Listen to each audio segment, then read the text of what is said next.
Do you wish to divorce me? Oh, wouldn't you like that? Wouldn't that be a smart trade to pull? Don't you suppose I know that you've wanted to divorce me since the first month of our marriage? If that is what you thought, why did you stay with me? She answered severely, "It's a question you have lost the right to ask." "That's true," he said, thinking that only one conceivable reason, her love for him, could justify her answer. "No, I'm not going to divorce you. Do you suppose that I will allow your romance with a floozy to deprive me of my home, my name, my social position? I shall preserve such pieces of my life as I can, whatever does not rest on so shoddy a foundation as your fidelity. Make no mistake about it. I shall never give you a divorce. Whether you like it or not, you're married, and you'll stay married." "I will, if that is what you wish. And furthermore, I will not consider— Incidentally, why don't you sit down?" He remained standing. "Please, say what you have to say." "I will not consider any unofficial divorce, such as a separation.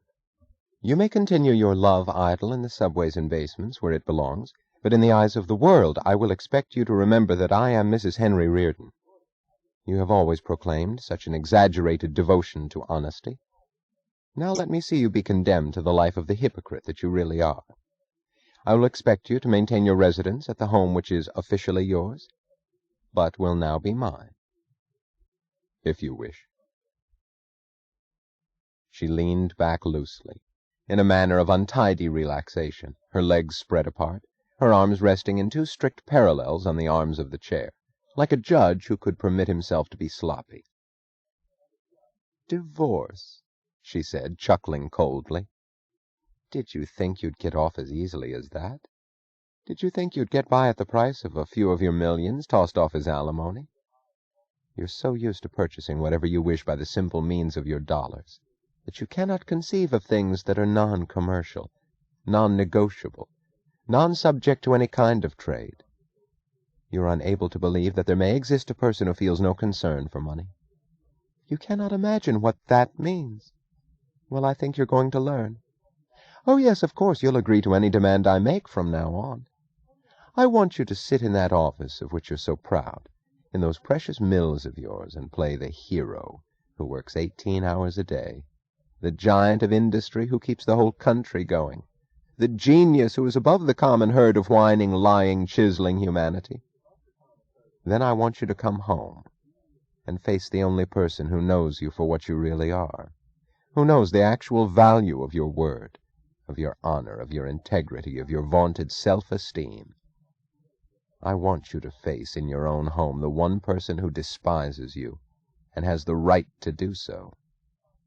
I want you to look at me whenever you build another furnace or pour another record-breaking load of steel, or hear applause and admiration, whenever you feel proud of yourself, whenever you feel clean, whenever you feel drunk on the sense of your own greatness.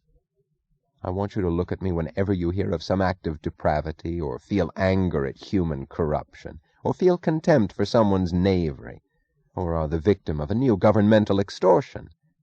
To look and to know that you're no better, that you're superior to no one, that there's nothing you have the right to condemn.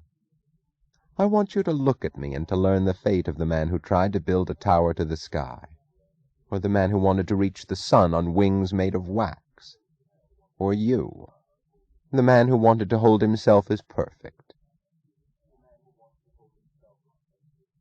Somewhere outside of him, and apart, as if he were reading it in a brain not his own, he observed the thought that there was some flaw in the scheme of the punishment she wanted him to bear, something wrong by its own terms, aside from its propriety or justice, some practical miscalculation that would demolish it all if discovered. He did not attempt to discover it. The thought went by as a moment's notation, made in cold curiosity, to be brought back in some distant future.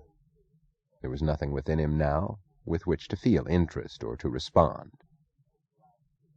His own brain was numb with the effort to hold the last of his sense of justice against so overwhelming a tide of revulsion that it swamped Lillian out of human form, past all his pleas to himself that he had no right to feel it. If she was loathsome, he thought, It was he who had brought her to it. This was her way of taking pain. No one could prescribe the form of a human being's attempt to bear suffering. No one could blame. Above all, not he who had caused it. But he saw no evidence of pain in her manner. Then perhaps the ugliness was the only means she could summon to hide it, he thought. Then he thought of nothing except of withstanding the revulsion for the length of the next moment, and of the next. When she stopped speaking, he asked, "Have you finished?" "Yes, I believe so." "Then you had better take the train home now." When he undertook the motions necessary to remove his evening clothes, he discovered that his muscles felt as if he were at the end of a long day of physical labor. His starched shirt was limp with sweat. There was neither thought nor feeling left in him, nothing but a sense that merged the